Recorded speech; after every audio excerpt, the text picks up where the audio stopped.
Olá pessoal, tudo bem com vocês? Eu sou o Matheus Rego e hoje nós vamos discutir o oscilador harmônico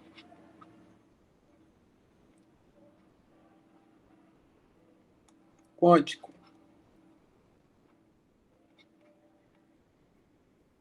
Nós vamos atacar esse problema pelo método analítico, ok? Eu sou o professor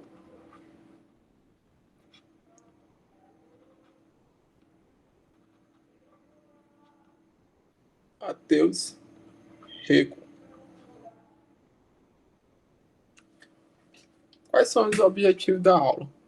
Bom, o objetivo da aula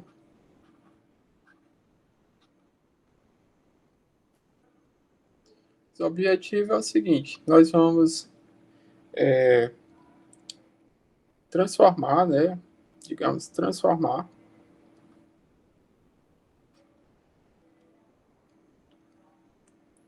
a equação de Schrödinger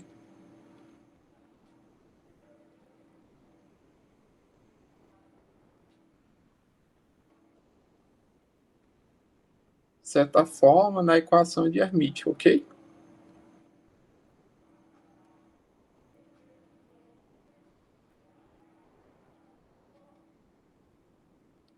Cujo potencial, cujo potencial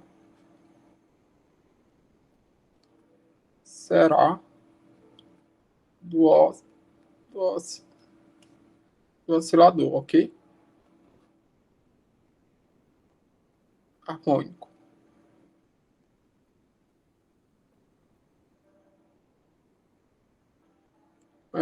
O outro objetivo, né, que eu vou botar aqui de cor verde, é resolver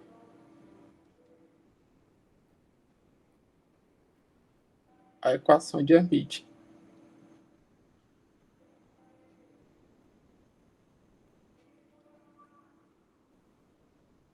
por série de potência.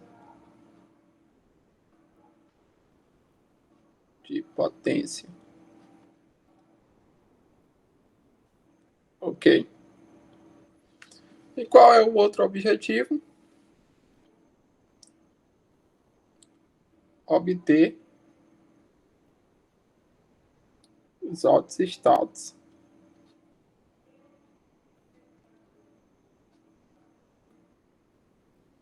de energia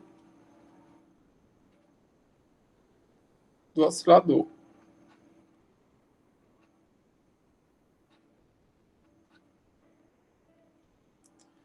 E por fim, né, nós vamos obter também encontrar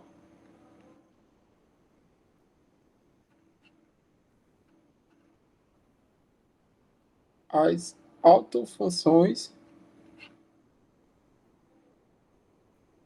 ou seja, as funções de onda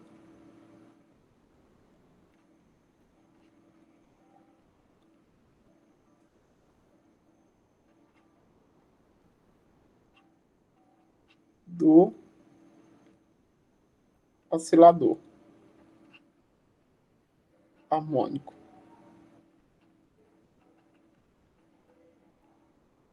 quântico.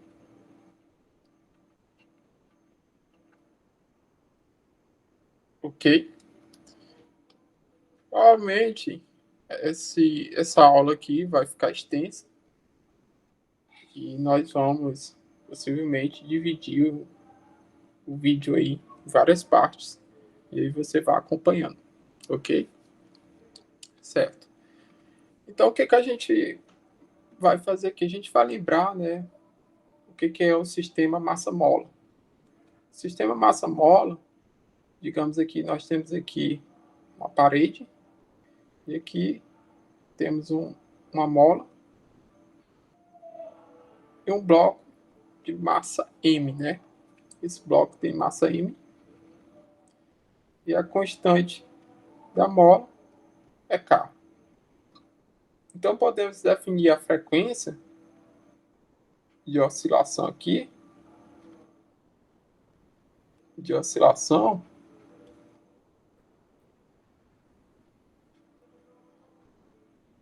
sendo o ômega igual a raiz de K dividido pela massa, ok? Então, podemos isolar aqui o K, afirmando que é o produto de ômega vezes a massa, ok? Tudo bem. Então, a gente define o potencial do oscilador sendo um V de x igual a 1 sobre 2 da massa multiplicado pelo ômega ao quadrado, x ao quadrado, ok? Isso aqui é o potencial do oscilador. E por que nós devemos saber o potencial do oscilador? Porque nós vamos aplicar meramente na equação de Schrödinger. Então, partindo da equação de Schrödinger,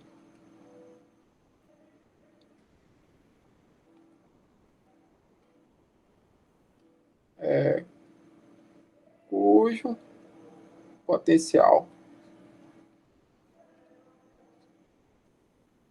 é V de x igual a 1 sobre 2 kx ao quadrado, né? A gente sabe que o K é um ômega ao quadrado vezes a massa. Ok, então a equação de Schrödinger vai ficar menos h cortado ao quadrado dividido por 2 vezes a massa vezes d ao quadrado de πc de x, depende de x, por d dx ao quadrado mais 1 sobre 2 ômega ao quadrado mais x ao quadrado πc de x igual IH cortado d por dt de πc de x, ok? A gente sabe que na mecânica quântica o operador energia ele é definido como IH cortado d por dt. Tudo bem? E de certa forma a gente pode substituir na equação de Frey, vai ficar dessa maneira: menos h cortado ao quadrado dividido por 2m vezes d ao quadrado de πc de x por dt, dx ao quadrado mais 1 sobre 2. Vou trazer aqui um m na frente mesmo, a massa. Ômega ao quadrado, x ao quadrado, πc de x igual a energia multiplicado pelo πc de x. Ok? A gente pode pegar essa equação e tentar aqui multiplicar aqui pelo inverso do primeiro coeficiente, né? Ou seja, multiplicar por 2 vezes a massa dividido por menos h cortado ao quadrado, ok? Vamos fazer esse procedimento bem, certo? Então, vamos trazer para cá. Vamos dividir aqui o quadro. Vou fazer assim. Ok?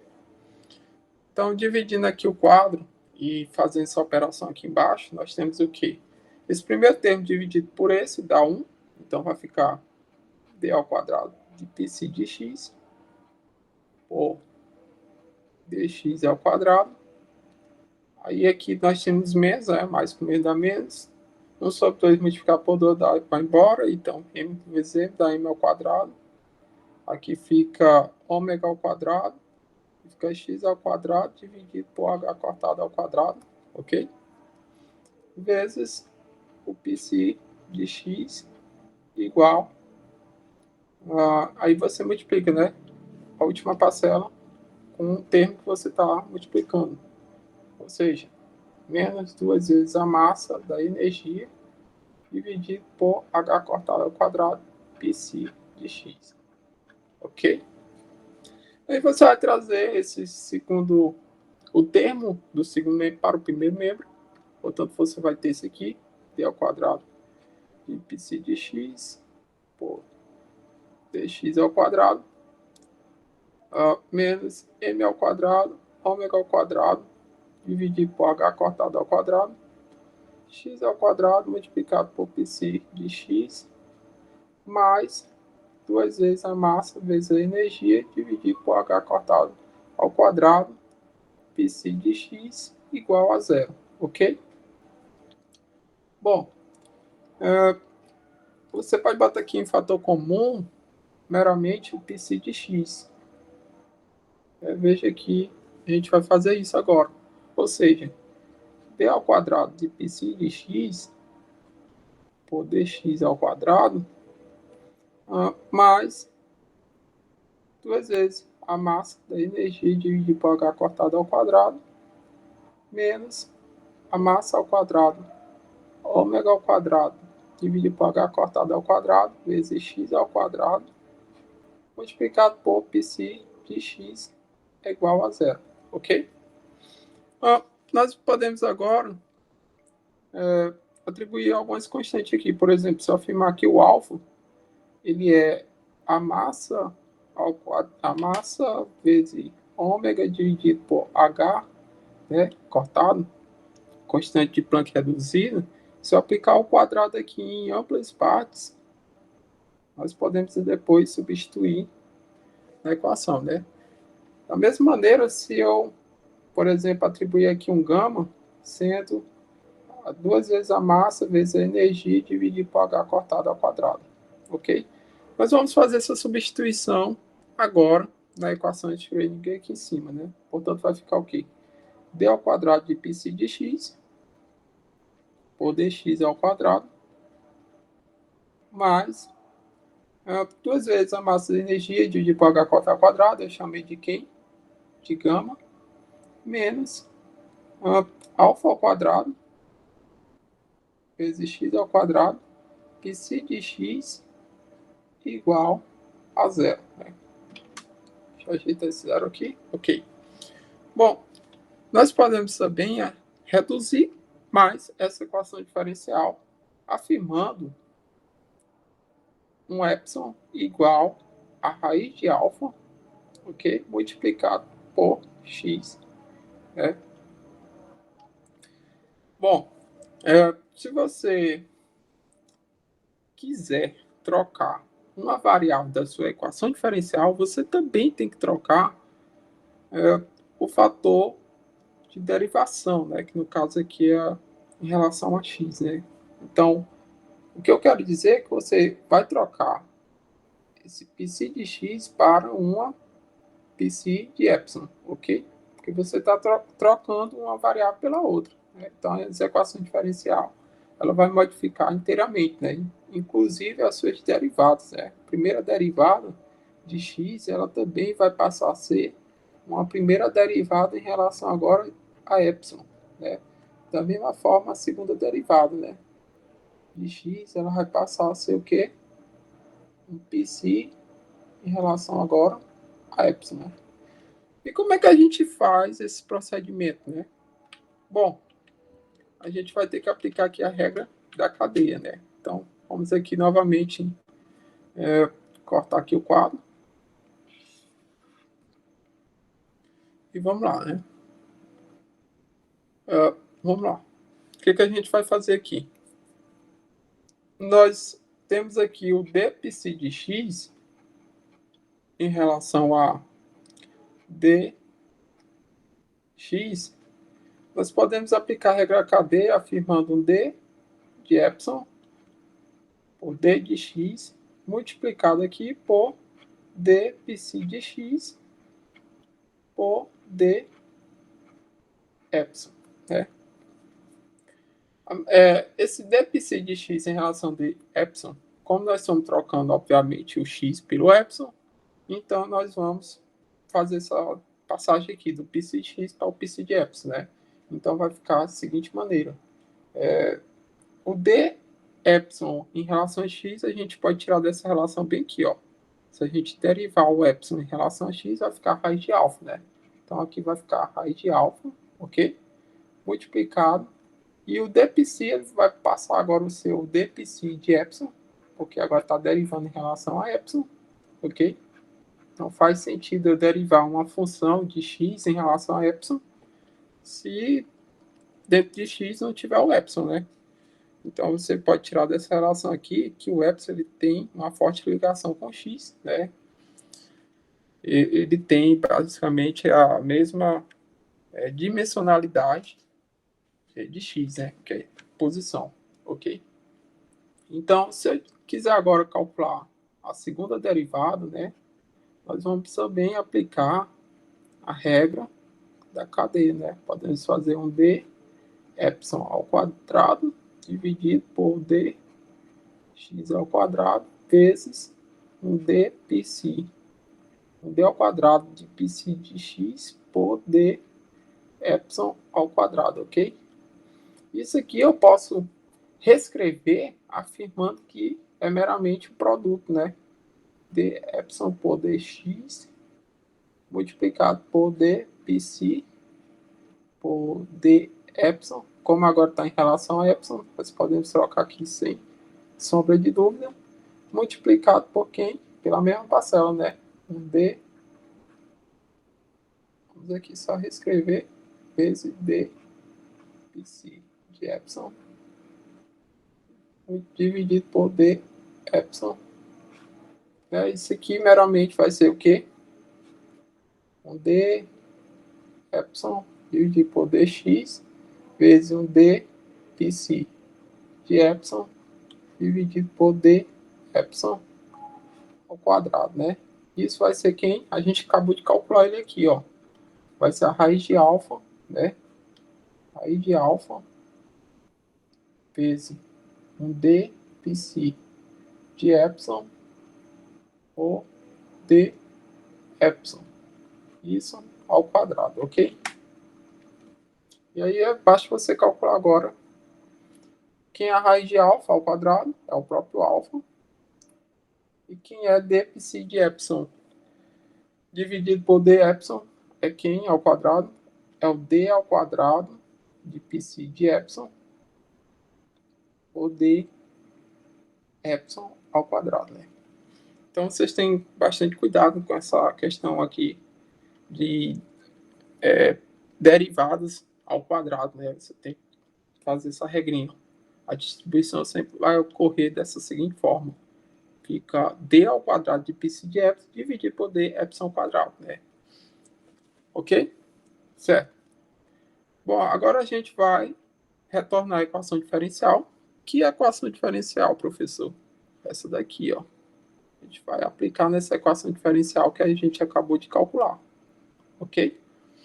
Então, retornando, né? Retornando na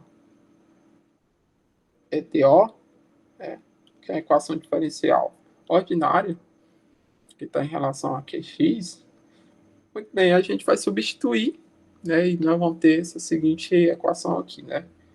Alfa vezes d ao quadrado de psi de epsilon dividido por d epsilon ao quadrado, ok? Mais o gama menos alfa ao quadrado epsilon não, x, né? X ao quadrado, perdão.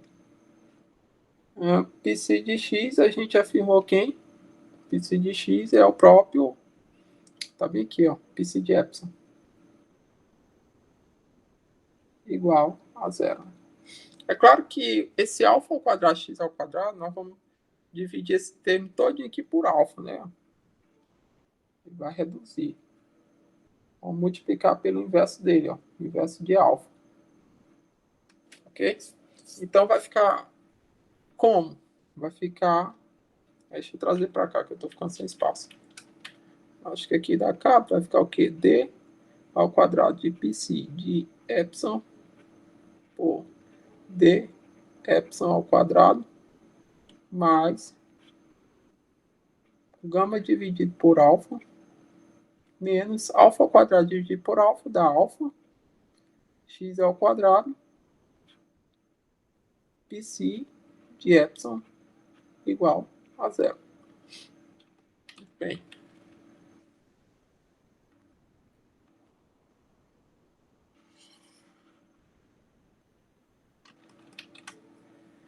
certo. E aí, o que a gente vai fazer agora? A gente pode atribuir uma nova constante chamado, por exemplo, de beta, sendo o gama dividido por alfa, ok? A gente vai fazer isso. Além disso, a gente vai reescrever aqui a equação diferencial, né? Deixa eu só trazer mais para cá. Vamos aqui reescrever, vai ficar o quê? D ao quadrado de πc de epsilon por d epsilon ao quadrado mais, agora, beta, né? E outra coisa importante é que esse alfa vezes x ao quadrado, ele nada mais é do que o próprio epsilon ao quadrado, né? Se você for verificar bem aqui, vamos voltar o cálculo para a gente ver, né, que é verdade. Ó, se você aplicar o quadrado aqui, esses dois termos também ficam ao quadrado. Ó. Alfa, raiz de alfa ao quadrado fica alfa e x ao quadrado fica x ao quadrado. Portanto, esse termo bem aqui, ó, que vocês estão observando, ok? Então, aqui vai ser menos epsilon ao quadrado vezes πc de epsilon igual a zero, ok? Bom, o que a gente vai fazer aqui? A gente vai tentar resolver essa equação diferencial aqui, né? Por meio de quê? Por um chute, né? A solução vai ser um chute, né? Solução. Chute, né? E esse chute vai ser um πc de epsilon. Ele vai ser proporcional. Isso aqui não é um alfa. É o símbolo de proporcionalidade, viu? Vou até botar assim as perninhas aqui para não confundir. Da exponencial de menos lambda e epsilon ao quadrado, ok? É importante salientar aqui que esse lambda, ele é um parâmetro, né? É um parâmetro.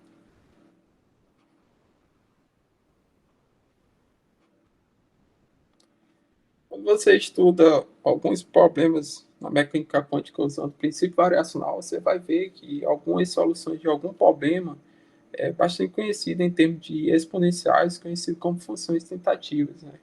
E elas são mediante a mesma variáveis conhecida como parâmetro, ok?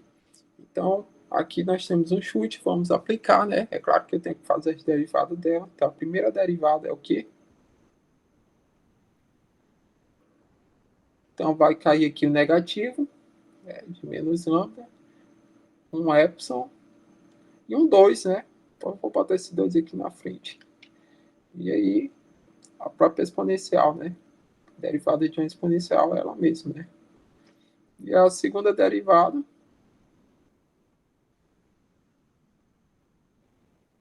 aí cai de novo negativo, fica mais, o 2 cai de novo, fica 4, o lambda cai, fica lambda ao quadrado, e o epsilon também cai, fica epsilon ao quadrado, exponencial de menos lambda. Bom, essas derivadas de exponenciais, elas se tornam fácil por conta da,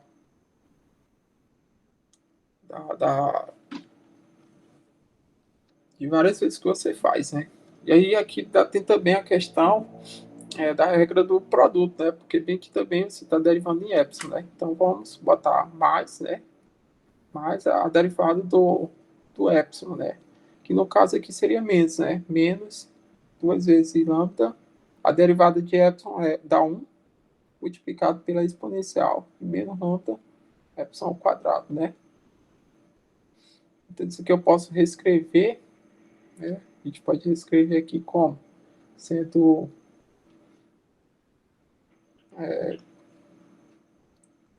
4 lambda ao quadrado, epsilon ao quadrado, menos 2 vezes lambda, né? E aqui temos a exponencial, né? Menos lambda epsilon ao quadrado. E aí, o que a gente vai fazer agora? A gente vai substituir, né, esses resultados aqui, ó. Esse e esse. Tá?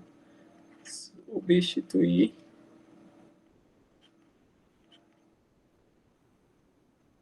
na EDO. Ok? Nós vamos substituir na EDO.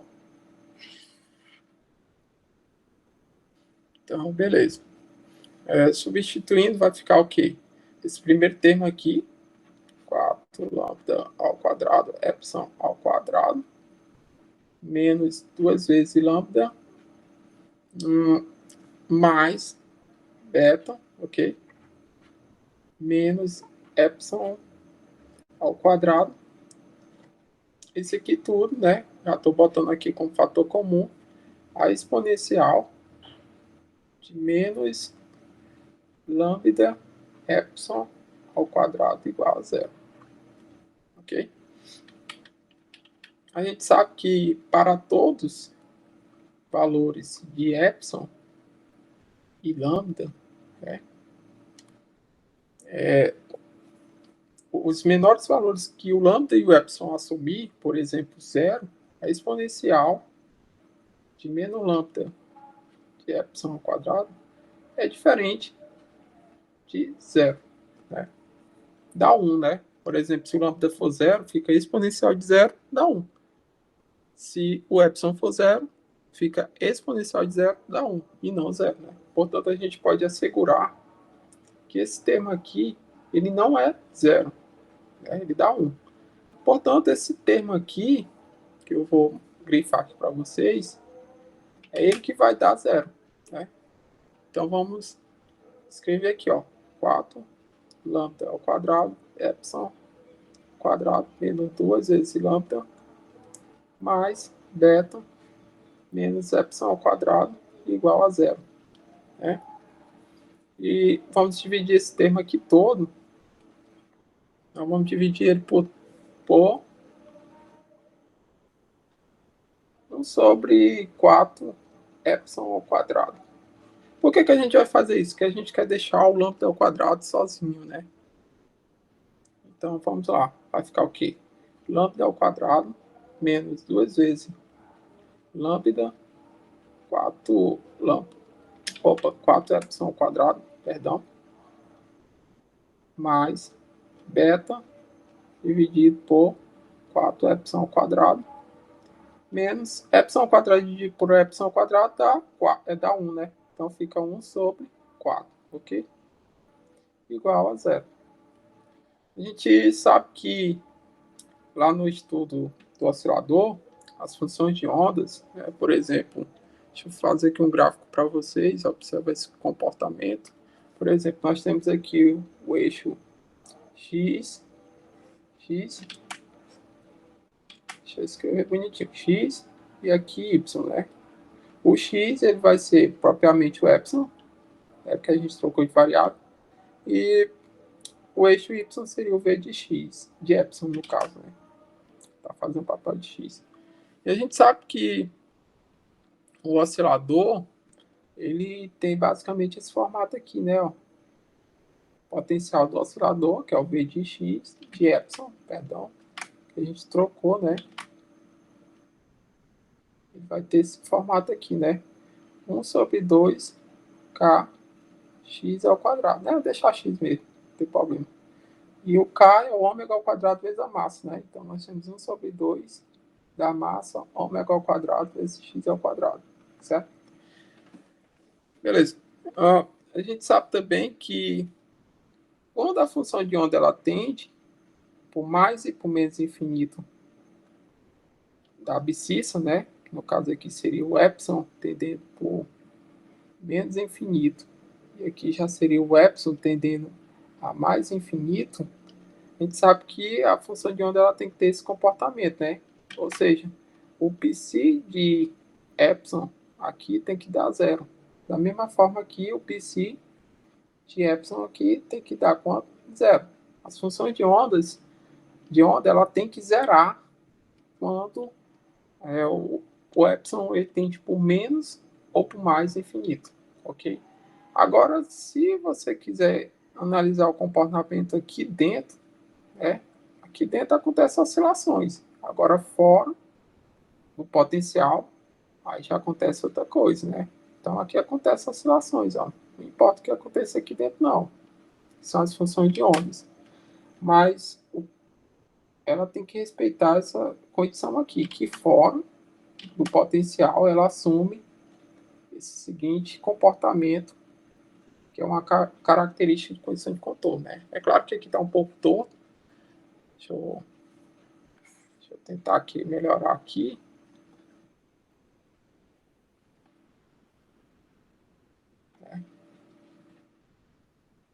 Esse 2 aqui, ele vem de onde? Daqui, ó. Kx ao quadrado. E aqui esse ômega vem daqui. Certo? Muito bem. E aí, o que a gente vai fazer agora? Bom, a gente vai descobrir quem é esse valor aqui do lambda, né? Porque a gente vai calcular o limite, né? O limite de epsilon tendendo a infinito dessa função toda aqui. Lambda ao quadrado menos 2 vezes lambda dividido por 4 epsilon ao quadrado mais um beta dividido por 4 epsilon ao quadrado menos 1/4 igual a zero. Obviamente, esse termo aqui vai zerar. Por que ele zera? Porque você está dividindo pelo número muito grande, que é o epsilon tendendo a infinito. Né? Esse é o termo aqui também, mesmo argumento. Portanto, o valor desse limite aqui, né, vai ser o quê? Deixa eu só dividir essa tela. Vai ser meramente lambda ao quadrado menos 1/4 igual a zero.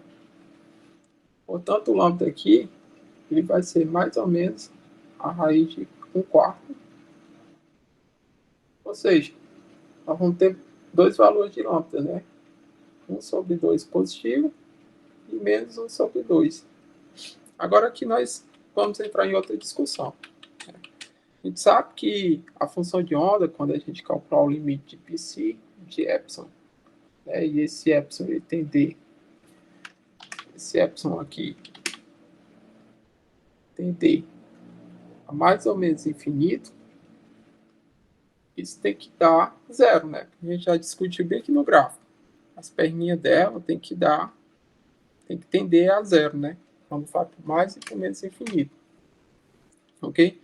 Então, como a gente sabe que a solução do nosso chute aqui, ele é diretamente proporcional a uma exponencial de menos lambda de epsilon ao quadrado, então, de fato, o lambda ele tem que ser 1 sobre 2, obrigatoriamente.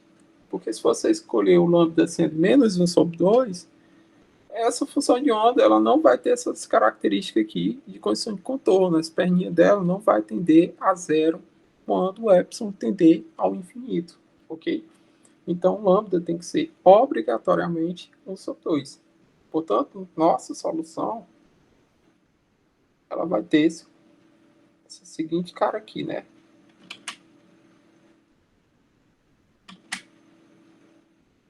Exponencial de menos 1 sobre 2 de epsilon ao quadrado, né? E para tornar uma solução mais completa, né? A gente vai colocar aqui, vamos sair agora desse símbolo de proporcionalidade indo para um símbolo de igualdade, e a gente tem que colocar aqui, obviamente, uma variável, né? Porque quando você tem por exemplo, x, ele é proporcional a y. Quando você disser que x é igual a y, você tem que colocar aqui uma outra variável para dizer que eles são iguais. E essa variável aqui ela é chamada de constante de proporcionalidade, ok? Enfim, isso aqui a gente só comenta, né? A gente não vai a fundo, não.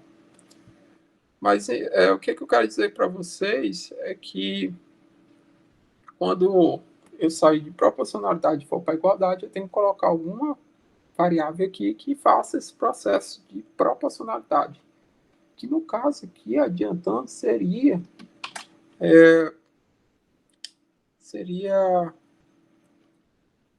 vamos só escolher bem aqui uma cor para definir, seria os polinômios de Hermite, ok? Vou botar aqui agora, que seria essa função aqui que eu escrevi para vocês de verde, né? Exponencial de menos 1 sobre 2 epsilon ao quadrado. Então aqui nós temos agora uma solução bem completa, né? Solução mais completa, né? Digamos assim.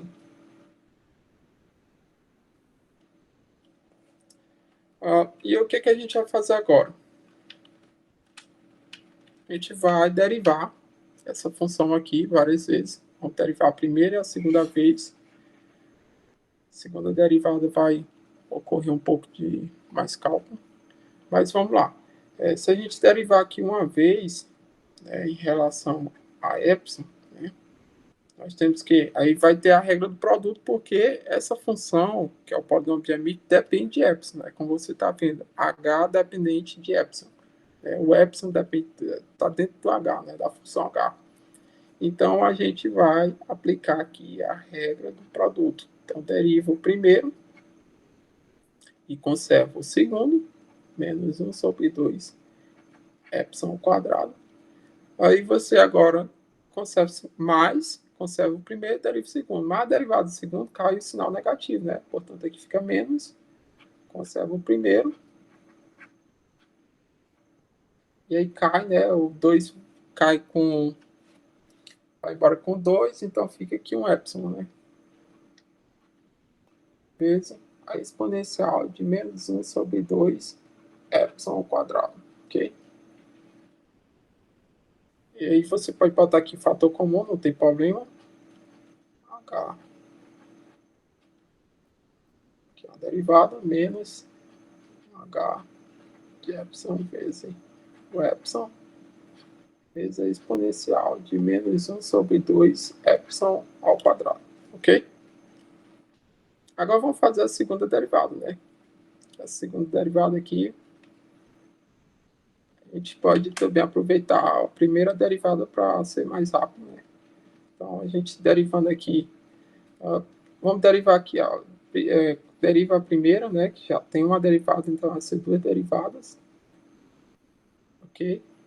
Aí vamos aqui, vezes a exponencial de menos 1 sobre 2 de epsilon ao quadrado, mais, né, aí vai ficar menos, né, por conta que eu já falei, aí fica a primeira derivada, vezes a derivada da exponencial, que cai o epsilon, vezes a exponencial de menos 1 sobre 2 epsilon ao quadrado, né? Então, esse 2 vai embora com 2, ó, tá tudo ok até agora. Agora, vamos derivar a segunda derivada aqui, ó, uma derivada tripla, né? Digamos assim, você vai ter que derivar 3 termos simultaneamente. Então, vamos lá. O primeiro termo é o mais simples, deriva o primeiro e conserva os outros dois, fica o epsilon e a exponencial de menos 1 sobre 2 epsilon ao quadrado. Aí vamos para cá, fica a derivada de epsilon em relação a epsilon, dá 1, então aqui vai ficar menos, vamos trazer para cá, menos h de epsilon vezes 1 vezes a exponencial de menos 1 sobre 2 de epsilon ao quadrado. E agora vamos derivar o último, aí vai ficar positivo, né, porque cai o sinal negativo com menos, fica mais, menos com menos dá mais, e aí você repete. A derivada dele fica quadrado, né, vezes a exponencial de menos 1 sobre 2 epsilon ao quadrado, ok? Você pode pegar esse aqui tudo e colocar como fator comum a exponencial. Veja que aqui repete, veja que aqui repete, veja que aqui repete, veja que aqui repete, veja que aqui repete, né? E outra coisa também interessante é que você pode pegar esse termo aqui, ó, e somar, né? Que eles são muito similares, né? Tem parte literal igual. Então vai ficar o quê? O psi, dependente de epsilon, é igual. Vamos botar aqui fator comum. Menos duas vezes, né? Que agora eu vou somar esses dois caras aqui. Eles são a primeira derivada, obviamente. Aí tem um epsilon aqui, né? Fora, ok? Menos esse cara aqui eu posso botar em fator comum, né? Fica, vamos bater de fator comum, fica mais epsilon ao quadrado menos 1, né? Multiplicado por h, que depende de epsilon. Fecha, vezes a exponencial de menos 1 sobre 2 epsilon ao quadrado. Né? Então, esse sistema todinho pode ser reescrito desta seguinte forma. Ok. E agora a gente vai fazer o quê? Substituir na equação, né? Substituindo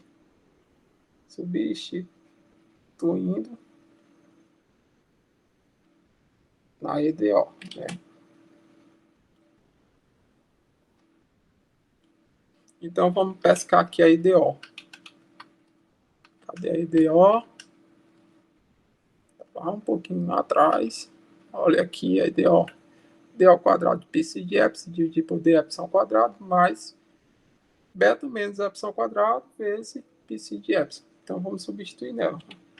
Vamos escrever ela aqui, né? Vocês que têm uma boa memória, vamos lá.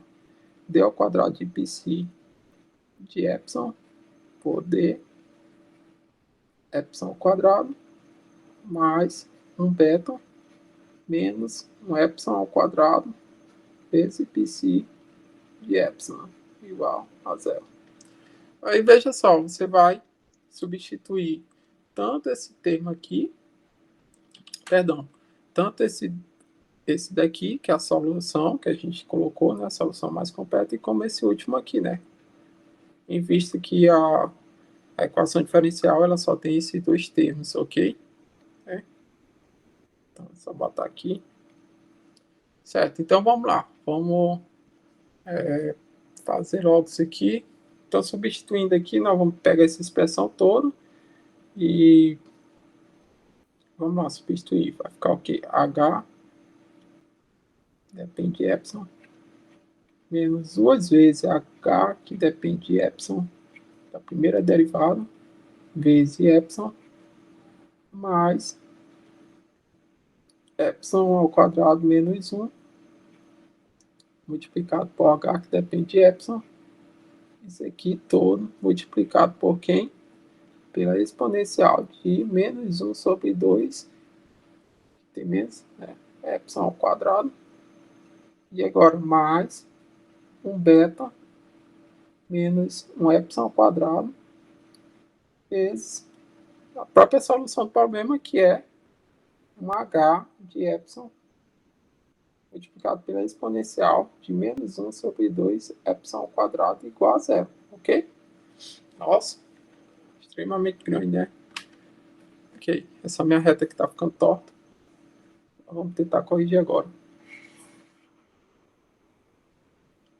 Deu uma melhoradazinha. Então vamos reescrever para cá, né?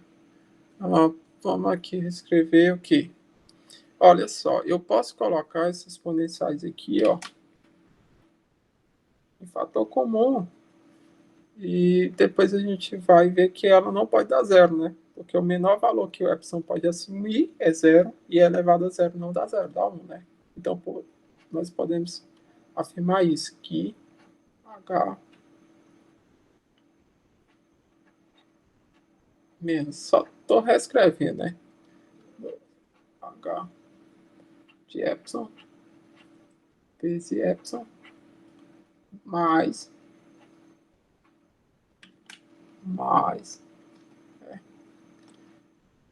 epsilon ao quadrado menos 1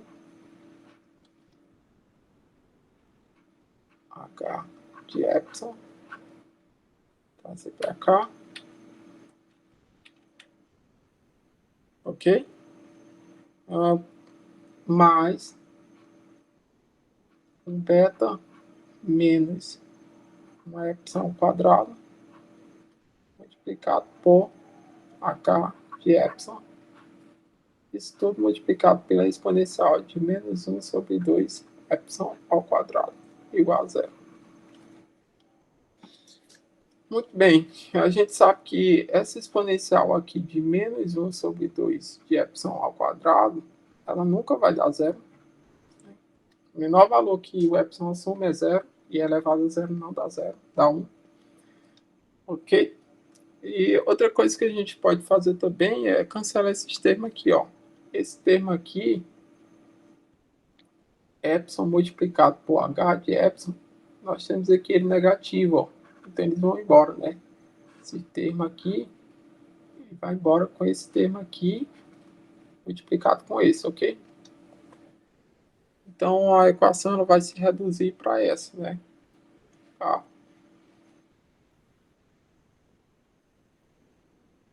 menos 2 vezes h de epsilon vezes 1 epsilon menos h de epsilon mais um beta multiplicado por h de epsilon igual a zero. A gente pode botar em fator comum esse termo bem aqui, ó, esse e esse, ok? Vamos fazer isso. H de epsilon, segunda derivada, né? Menos 2 vezes a primeira derivada, multiplicado por um termo epsilon. Aí vamos botar aqui o fator comum, mais, vamos começar aqui com beta, e menos 1, né? Multiplicado por h de epsilon igual a zero. Né? Se fizermos, né, tomando um beta menos 1 igual a 2 vezes n, né?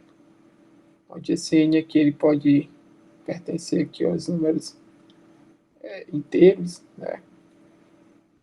Ou seja, 0, 1, 2, 3. Né? Nós temos essa seguinte configuração aqui. Deixa eu escrever com essa cor aqui. H de epsilon, segunda derivada, ok? Menos 2 vezes h de epsilon multiplicado por epsilon mais 2n multiplicado por h de epsilon igual a zero. Então, isso aqui é o que nós chamamos de equação de Hermite.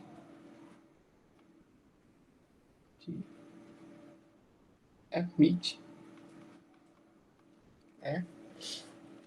Em que h de epsilon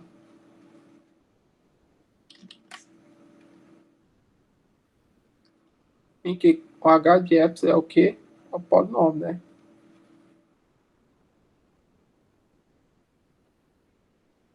De Hermite. Certo. Bom, como é que a gente vai para resolver essa equação aqui diferencial, né? Que é a equação de Hermite? A gente tem que chutar uma solução mediante série de potência, né? Isso a gente vai deixar para fazer na próxima aula, né? A gente viu que nós concluímos esse primeiro objetivo aqui, né? E agora falta esse segundo objetivo, depois o terceiro objetivo e depois o quarto objetivo, ok? O segundo objetivo vamos fazer na próxima aula. É isso, galera.